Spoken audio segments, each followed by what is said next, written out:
All right, my name is David Zokaitis, and this presentation is in cooperation with Sierra Broussard, who's over there. I'm talking about how we could make the police department better than it is now.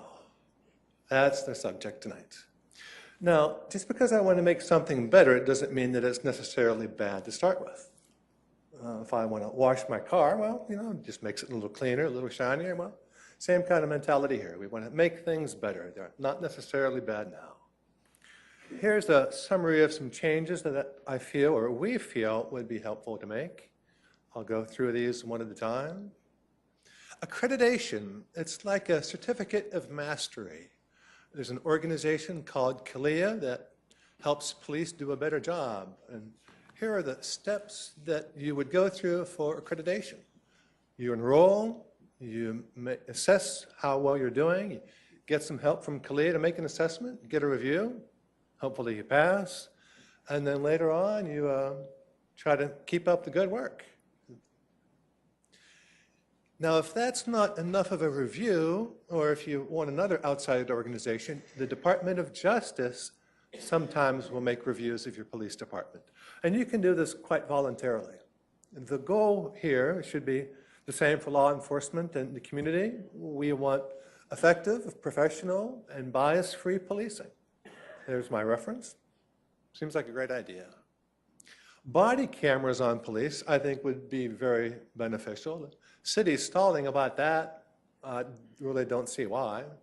Body cameras help everybody. If I get to be mayor, we're going to start with that right away.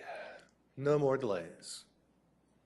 Push bumpers are on police cars. I think they're a great mistake. They're like a battering ram, but they're illegal in Europe due to the risk of accidental pedestrian injury. So we'll probably take them off. On the bike trail, civilian motorized vehicles are not allowed. So you better not drive your car or your motorcycle unless you're a police officer on patrol. Personally, I think they should just get electric bikes and act more like normal people and respect the bike trail. I'd like to see some personal interaction between citizens and police, and we could do that with more walking and bike patrols and get them out of the cars and say hi and talk to each other. There's an issue with apparent integrity or the lack thereof. Perjury, I talked about how that's protected in the city right now. If police make a mistake on a ticket or lie about you, they're not going to have any repercussions that I could see. People need to be honest if you're going to trust them. Cooperation between citizens and police, there's some issues here.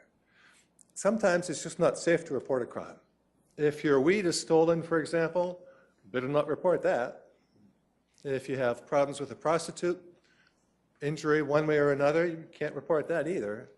So we need to change the legal environment so that it is safer to work with police and law enforcement in general. Here's a program Sierra told me about, CHIP. It's a way to reduce problems at motels and hotels. It's a little information online, and I need to get more, and we'll check it out and see how well it works.